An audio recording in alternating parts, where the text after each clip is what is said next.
Good morning students. आज का हमारा टॉपिक है प्लानिंग प्रोसेस, क्लास 12 का बिजनेस स्टडीज़ का।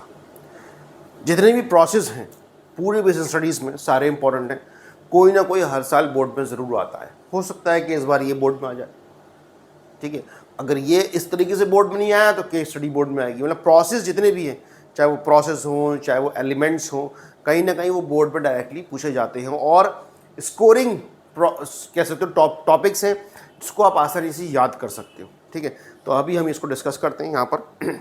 इसमें पहला है प्लानिंग प्रोसेस में सेटिंग ऑब्जेक्टिव। सेटिंग ऑब्जेक्टिव, ठीक है। सेटिंग ऑब्जेक्टिव, ठीक है, यानी ऑब्जेक्टिव क्या है? एक मकसद, ठीक है। क्या मकसद हो सकता है किसी भी ऑर्गेनाइजेशन का? कि अपनी सेल्स को इंक्रीज करना, प्रॉफिट को इंक्रीज करना, ठीक है, ग्रोथ करना, एक्सपेंशन करना। दैट इज ऑल काइंड, जितनी भी चीज़ें हैं वो सब क्या है? ऑब्जेक्टिव्स। दैट मीन्स आपको उसे अचीव करना है through many strategies, methods, programmes, rules and policies का यूज़ करना है। तो क्या है आपका ऑब्जेक्टिव? फॉर एग्जाम्पल आपका ऑब्जेक्टिव है कि मुझे इस बार 10% सेल इंक्रीज करनी है, ठीक है। अब इसके बहुत से मेथड्स हो सकते हैं, बहुत से जरिए हो सकते हैं आप अपनी 10% सेल्स को इंक्रीज करने के। तो पहला हो गया सेटिंग ऑब्जेक्टिव्स, ठीक है। अब आते हैं दूसरा, डेवलपिंग प्रीमाइसेस। सेकंड है इसमें डेवलपिंग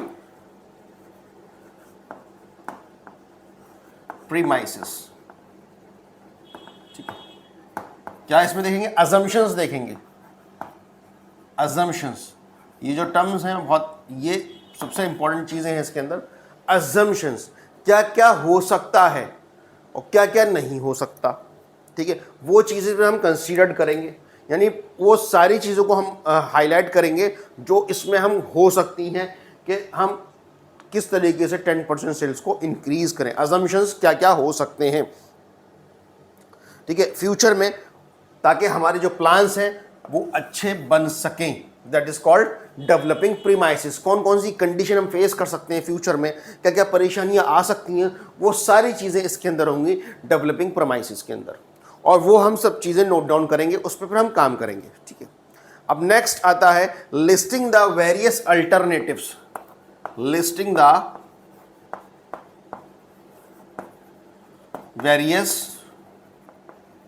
अल्टरनेटिव, ठीक है। लिस्टिंग, किसी चीज को लिस्ट करना, वेरियस बहुत सारे, अल्टरनेटिव मतलब बहुत सारे जरिए, मेथड्स, स्ट्रेटजीज आप अपने ऑब्जेक्टिव को पूरा करने में यूज करते हो। कौन कौन सी चीजें इसके अंदर आती हैं उनको आप लिस्ट बना लो कि भाई इतनी चीजें इसके अंदर होंगी कि मैं इस इतने तरीके से मैं अपनी जो 10% की जो सेल है वो अचीव कर सकता हूं। फॉर एग्जाम्पल मैं डिस्काउंट देके कर सकता हूं, ठीक है।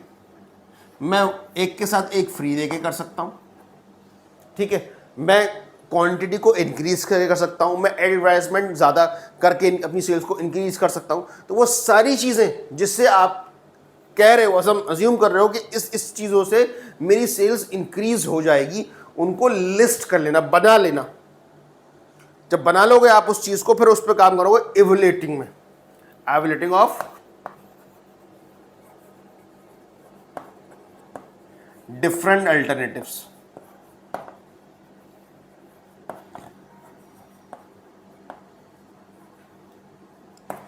यानी पूरी तरीके से एनालाइज करना, जो भी आपने अल्टरनेटिव निकाले, जो भी मेथड्स निकाले कि इस तरीके से हम इंक्रीज कर सकते हैं अपनी सेल्स को, अब उनको डीपली स्टडी करना, उनके पॉजिटिव पॉइंट्स रखना, उनके नेगेटिव पॉइंट्स रखना, यानी सारी चीज़ें रखना, क्या क्या इसमें फ़ायदे हो सकते हैं, क्या क्या हमारे इसमें नुकसान हो सकते हैं, पूरी डीपली स्टडी करना।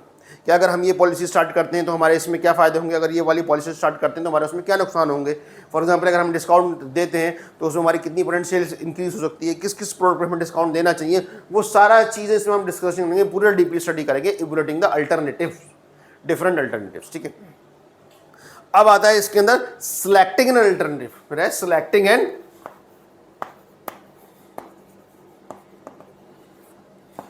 अल्टरनेटिव।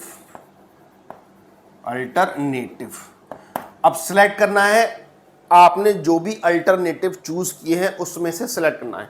अब बहुत सी चीज़ें होती हैं कि आप भैया जिसमें सबसे ज़्यादा पॉजिटिव चीज़ें आ रही हो आपने वो सिलेक्ट कर लिया, या जिसमें सबसे ज़्यादा कम निगेटिव चीज़ें आ रही हो, जिसमें बहुत ज़्यादा कम चांसेस हो कि आपकी गलती हो सके या नुकसान हो सके, आपने उसको चूज़ कर लिया।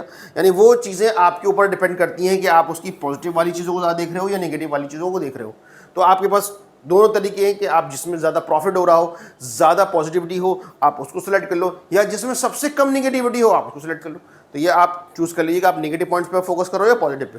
बात वही रहेगी, अल्टीमेटली आपको सिलेक्ट करना है एक अल्टरनेटिव जो आपने पूरी तरीके से डिस्कशन करके आपने निकाले हैं कि ये हमारे फायदे हो सकते हैं। More than alternative, more than one alternative भी हो सकते हैं, जरूरी नहीं कि आप एक ही चूज़ करो, आप 2 भी कर सकते हो, आप 3 भी कर सकते हो, 4 भी कर सकते हो, ठीक है।